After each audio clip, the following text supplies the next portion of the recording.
기도드리겠습니다. 은혜 사랑이 한량없으신 아버지 하나님, 저희들을 이 아침에도 성전으로 불러주심을 감사합니다. 이 아침에도 성전에서 하루를 시작하게 하심을 감사합니다. 오늘도 찬송을 부르며 기도하며 하루를 열게 해주시는 것 진심으로 감사합니다. 이렇게 시작하오니 저녁 잠자리에도 하나님께 감사의 기도를 드리며 주를 찬송할 수 있게 하옵소서. 오늘 하루를 산 동안에도 주의 말씀에 이끌리어 살고 성령의 감화 안에서 살고 내 마음이 아닌 주의 마음으로 살고 내 뜻이 아닌 주의 뜻을 따라 살게 하옵소서.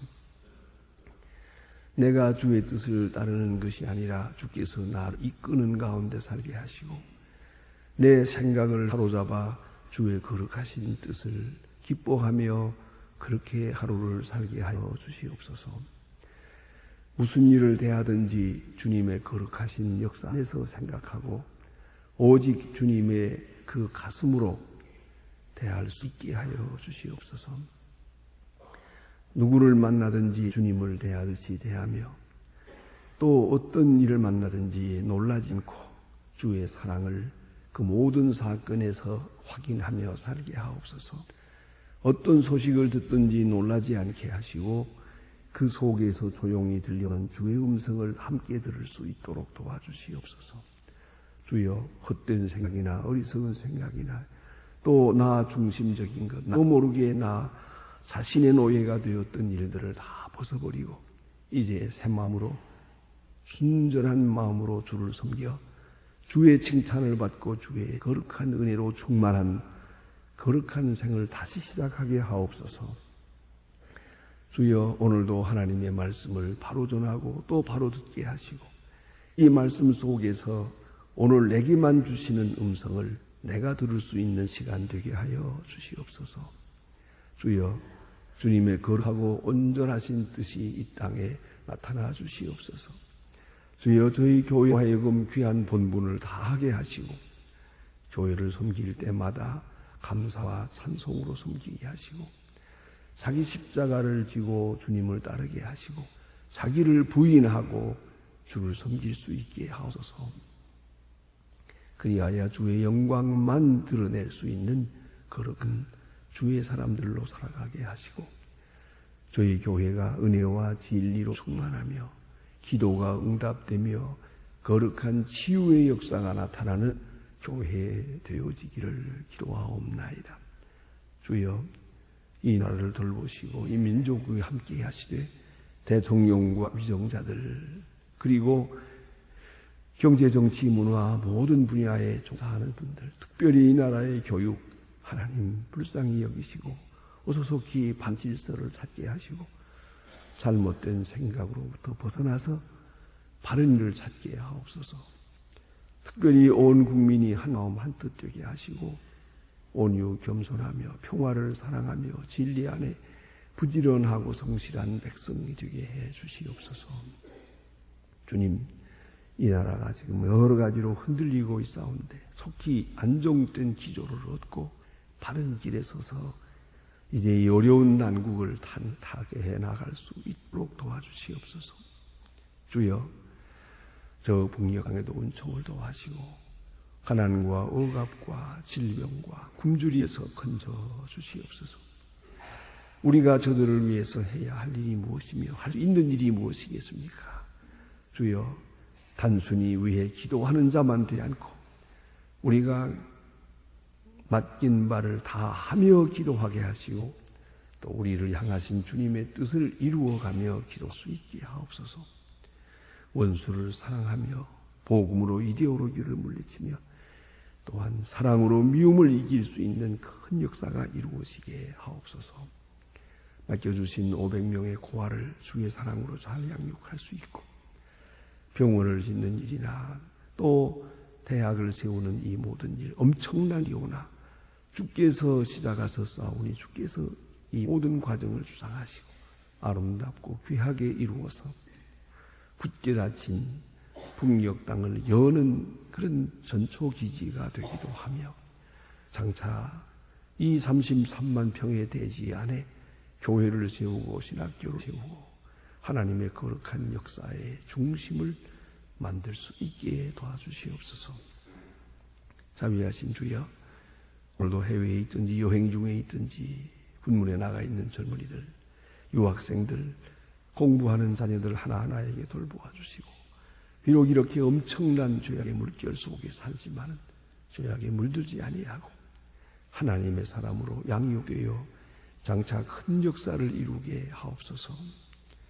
주여, 우리가 기도하는 자된 것처럼 그 모두가 새벽에 기도하는 사람들 되게 하여 주시옵소서.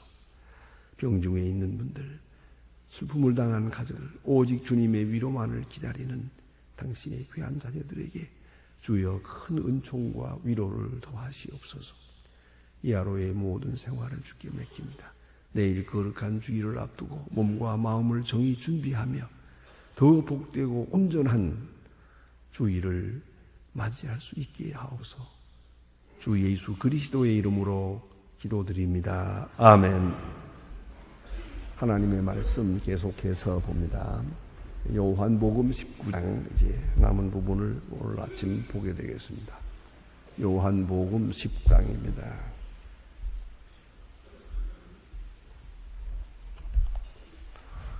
요한복음 19장 오늘 38절로부터 끝절까지 보게 됩니다. 요한복음 19장 38절로 끝절입니다. 지금 다 같이 목소리로 보겠습니다. 아리마대 사람 요셉이 예수를 제자나 그리 두려워하니 가득. 그 후에 빌라도 들어 예수를 대체를 달라고 빌라도가 허락하는지 이에 가서 예수의 시체를 가져가는지 그시기에 예수의 밤에 왔던 니고데모도 모략과 양같은 큰 것을 100근주 가지고 온지라 이에 예수의 시체를 가져다가 유대인의 장례대로 품을 갖게 세마포를 쌌더라. 예수의 십자가에 못 박히신 곳에 동산이 있고 동산 안에 아직 사람들이 장사한 일이 없는 새 무덤이 있는지라 이 낡은 예수의 무덤 가까운 곳으로 예수를 거기 두니라. 아멘. 오늘 여기 주신 말씀은 예수님의 시신을 모시는 그런 장례하는 절차가 오늘 본문에 기록되어 있습니다. 예수님께서 역사하실 때 나타난 제자도 있지만 숨은 제자도 많은 것 같습니다. 조용하게 예수를 따르고 싶지만 온전히 따르지를 못하고 예수를 믿지만 전적으로 믿지 못하고 그래서도 예수를 존경하고 또 예수를 메시아로 그렇게 믿고 따르는 제자들이 있는 것 같습니다. 오늘 본문에 분명히 말하기를 아리마대 요셉이 예수의 제자 이렇게 말하고 있습니다. 예수의 제자다. 마태복음 27장 57절도 그는 예수의 제자라 그랬어요. 제자. 분명히 예수의 제자입니다. 그가 오늘 본문에 나타난 대로 빌라도에게 가서 예수님의 시체를 달라고 합니다. 이건 엄청난 모험입니다. 일이 이렇게 되면은 그가 가지고 있는 산헤드린 공회의의 그 권세, 그 자격을 잃어버릴 가능성이 많습니다. 왜냐하면 산헤드린 공의회의 회장은 가야바입니다. 그리고 가야바가 예수를 십자가에 못 박는 일의 주동자입니다. 그런데 주범이요, 원고인데 어제 간에 산헤드린 공의회 회원 중에 한 사람인 아리마대 요셉이 예수의 시체를 정중히 장례하는 일에 그가 주동자가 될 수 있다는 말입니까? 이건 가야바에 대한 정면 대결입니다. 위배되는 일이옵시다. 어쩌면 자기 지위와 명예를 다 잃어버릴 수밖에 없는 그런 시점에 왔습니다. 그러나 그는 예수님의 시체를 장례하고 예수님과 뜻을 같이 하기로 그렇게 결단하게 됩니다. 대단한 결단입니다. 그냥 선심을 썼다는 얘기하고는 전혀 다릅니다. 그만큼 그런 큰 희생을 각오하고 예수를 모셔서 그렇게 장례하게 됩니다. 특별히 그는 장례하되 자기가 준비한 무덤입니다. 새 무덤이라고. 이스라엘 사람들은 주로 이렇게 동굴이 많기 때문에 동굴을 파서 조금 더 파들어가서 이렇게 만들어 놓고 거기에 시체를 이렇게 모시는데, 이런 것을요 인공적으로 해서, 그 사람들은 다른 나라에 가 살면서도 그런 유대 사람들의 묘지는 그와 같이 합니다. 그래서 동굴이 없을 때는 대리석이나 혹은 벽돌로 아주 자그마하게 이렇게 동굴처럼 집을 지어요. 아주 잘 지었어요. 그리고 주이시 세메트리라는 건 유명합니다.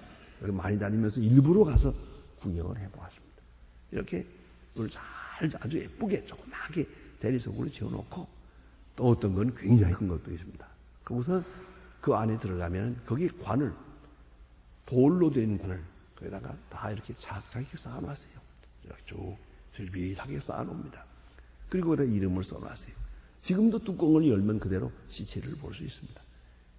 그렇게 그 국 속에다가 가득히 이렇게 그 관을 쌓아놓는 걸 볼 수 있습니다. 자, 이렇게 일식으로 장례를 하거든요.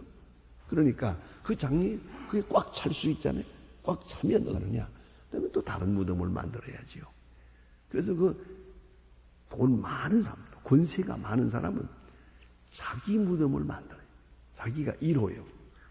자기가 맨 먼저 제일 좋은 자리에 거기다 중에다 이렇게 자기 관을 놓고, 그 다음에 아들, 손자, 며느리 이렇게 쭉 이렇게 한 가족을 같이 그렇게 하는 겁니다. 그러니까 이 아리마대 요셉이 자기 무덤을 미리 준비했다. 이건 굉장한 부자요, 또 큰 뜻을 가지고 예비해 놓은 것입니다.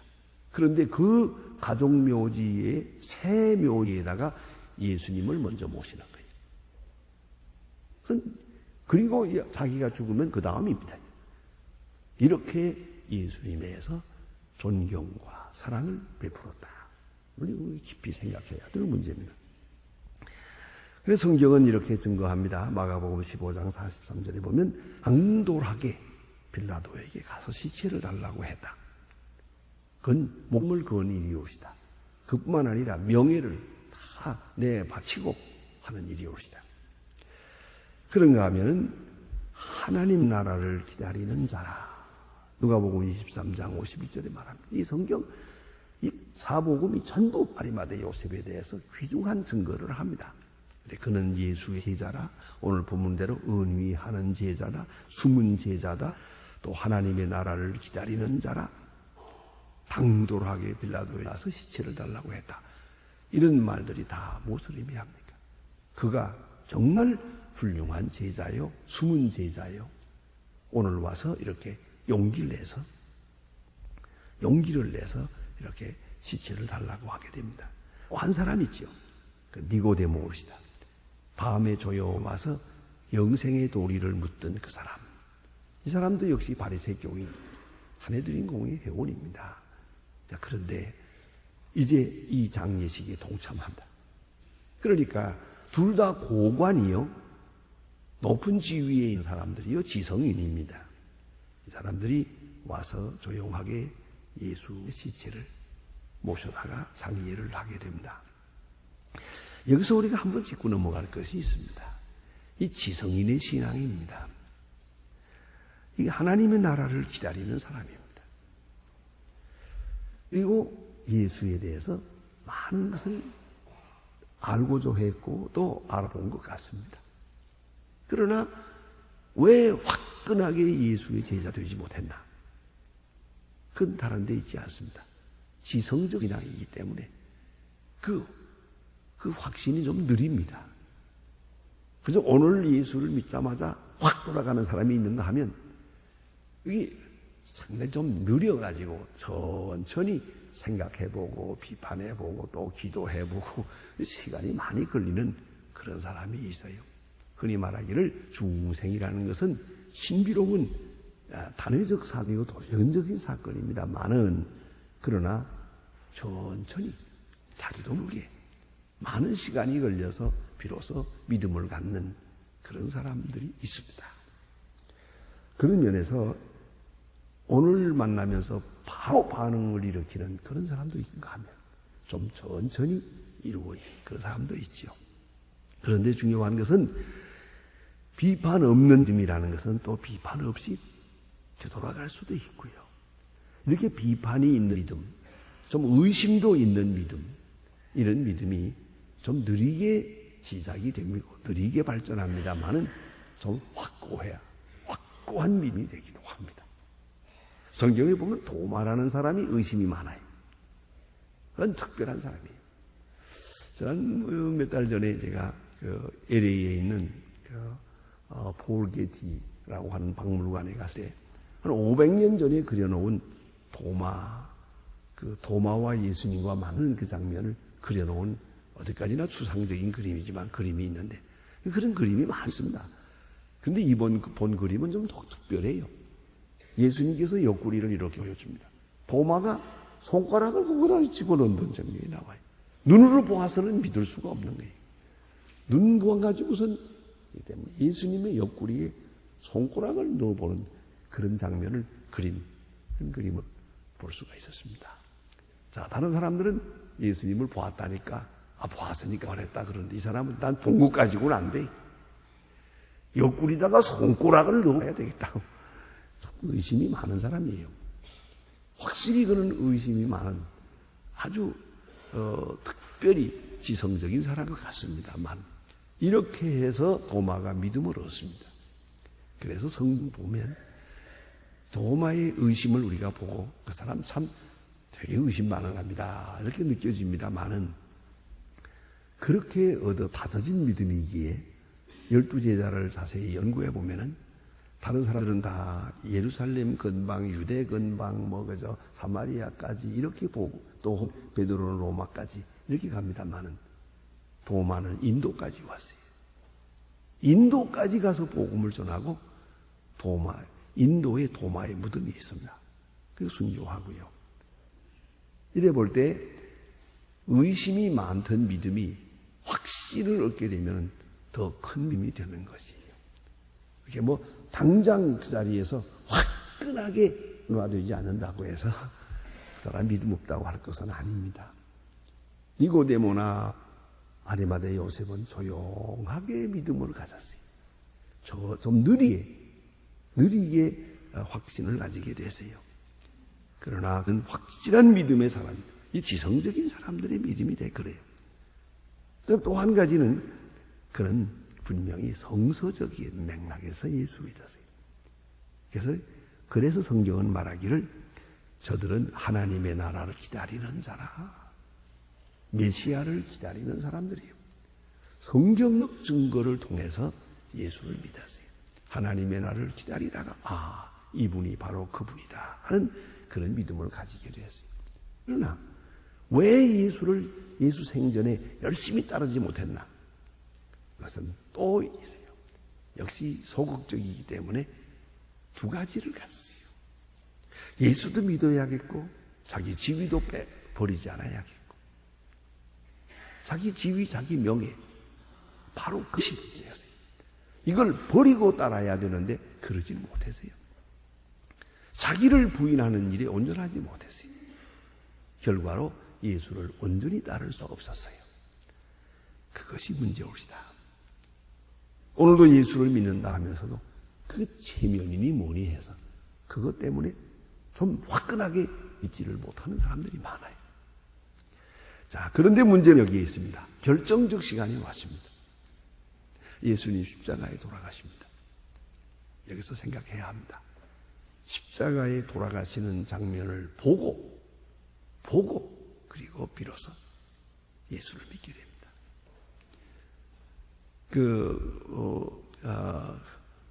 LA에 가면 그랜데이, 소위 크루시픽션이라고 하는 유명한 그림이 있습니다. 이 그림의 폭이 27m가 됩니다. 큰 그림이 있는데 일생 한 사람이 그 많은 그림을 그렸어요. 예수님 십자가에 돌아가시는 장면을 바로 그전에 이렇게 한눈에 내려다보는 것처럼 그렸는데 예수님 여기 십자가에 돌아가시는 장면이 있고 거기 또 이쪽에는 베드로가 이제 쭈그리 앉은 이 있고 베드로 앞엔 닭 한 마리가 있고 아주 재밌게 그렸어요. 그리고 제사장 가야바가 옥상에 앉아서 지금 어떻게 죽나 보자. 그걸 바라보고 있고요. 아리마대 요셉도 거기에 있어요. 멀리서 예수 지켜보는 장면이 나옵니다. 그 사람이 전부 예수 십자가에 관심을 가지고 지켜보고 있어요. 여기서 문제가 됩니다. 이렇게 십자가에 죽는 것을 보고 아리마대 요셉이 바른 믿음을 가지게 되는 거예요. 죽음을 보고 십자가에 죽. 그래서 유명한 얘기, 그 백부장의 얘기 있지 않습니까? 백부장이 누가복음 23장에 보면은 이는 정녕 하나님의 아들이로다. 죽는 것을 보고 이렇게 죽는 장엄한 장면을 보고 정녕 하나님의 아들이라. 여러분 여기서 한번 인도적으로 생각할 필요가 있습니다. 사람 잘 죽어야 됩니다. 죽는 순간에 그가 누군가를 알아볼 수 있게 되니까요. 우리는 사람을 다 알아보지 못합니다. 그 중심을 다 하지 못합니다. 마지막 장면을 보면 이 사람이 어떤 사람이구나 이제 알 수 있어요. 큰 시험을 당하는 걸 보고 큰 사람 앞에 부딪혀서 그가 어떤 모습으로 반사하는가를 보면 이 사람이 요 정도구나 이걸 알 수가 있죠. 위대한 사람은 보통 때는 별로 시원한데 그때 사건 앞에서 보니까 과연 이 사람은 의인이었다. 이 사람은 진실한 사람이다. 이 사람은 정말 믿음이 있는 사람이다. 그걸 알게 됩니다. 정말로 알게 됩니다. 예수님 십자가에 돌아가시는 장면을 보고 아리마대 요셉은 이분은 하나님의 아들이다. 니고데모도 그때 가서 하나님의 아들이다. 확실한 믿음을 가지게 되고 그래서 지금까지는 조용하게 비밀로 몰래 믿는 사람이었지만 이제는 공개적으로 시체를 달라. 이 두 사람이 장례를 하게 됩니다. 이 참으로 유감된 것은 이 장례하는데 도대체 제자들은 다 어디 갔습니까? 3년 동안이나 쫓아다니던 이 사람들 다 어디로 도망가고 말하지. 오히려 예수님을 가까이 따르지 못하던 숨은 제자 아리마대 요셉과 니고데모가 그 없는 위험을 무릅쓰고 완전히 자기 명예나 자기 지위를 다 부정하고 예수를 영접하고 십자가에서 내려서 이렇게 예수님 장례식을 하게 됩니다. 그러나 이것을 우리가 알아야 한다.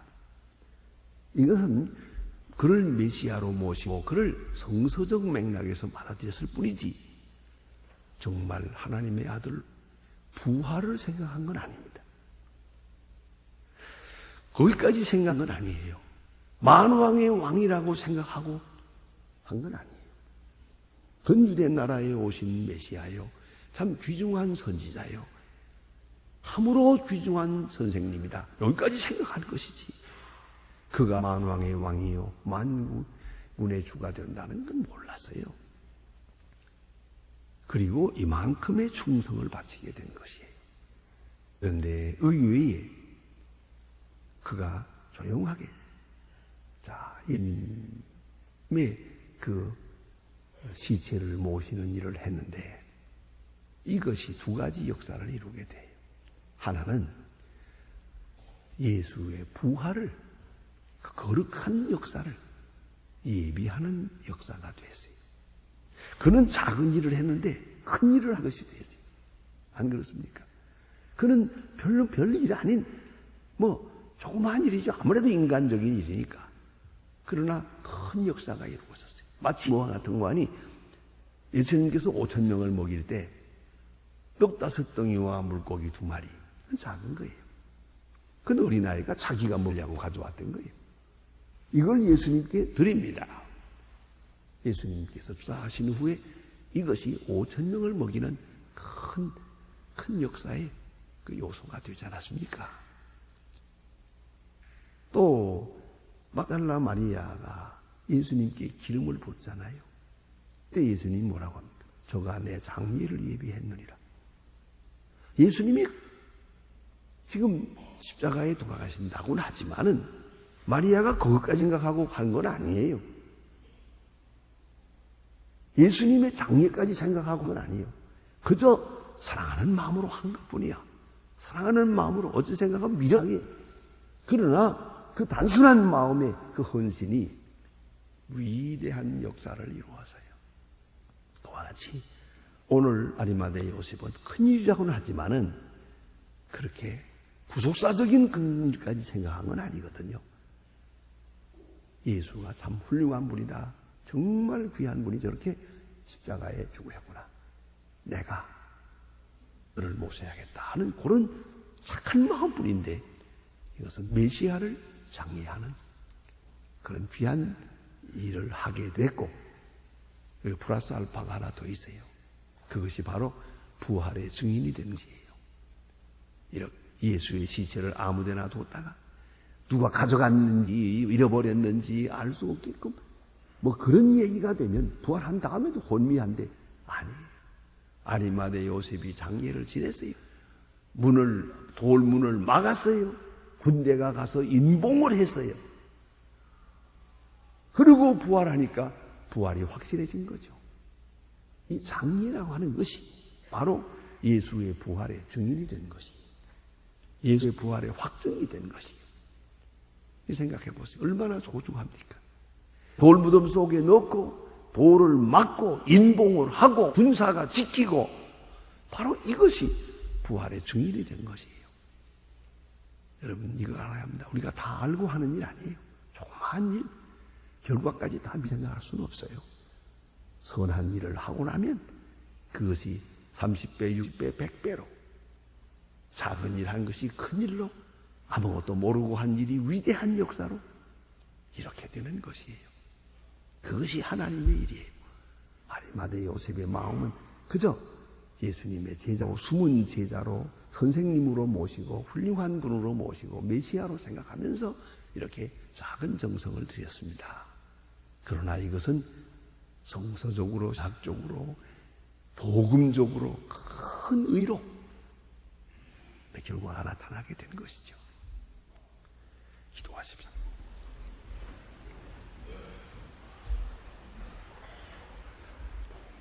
하늘에 계신 우리 아버지시여 이름이 거룩히 여김을 받으시오며 나라의 마옵시고 뜻이 하늘에서 이룬 것 같이 땅에서도 이루어지 오늘날 우리에게 일용할 양식을 주옵시고 우리가 우리에게 죄진 자를 사하여 준 것 같이 우리 죄를 사하여 주옵시고 우리를 시험에 들게 하지 마옵시고 다만 악에서 구하옵소서.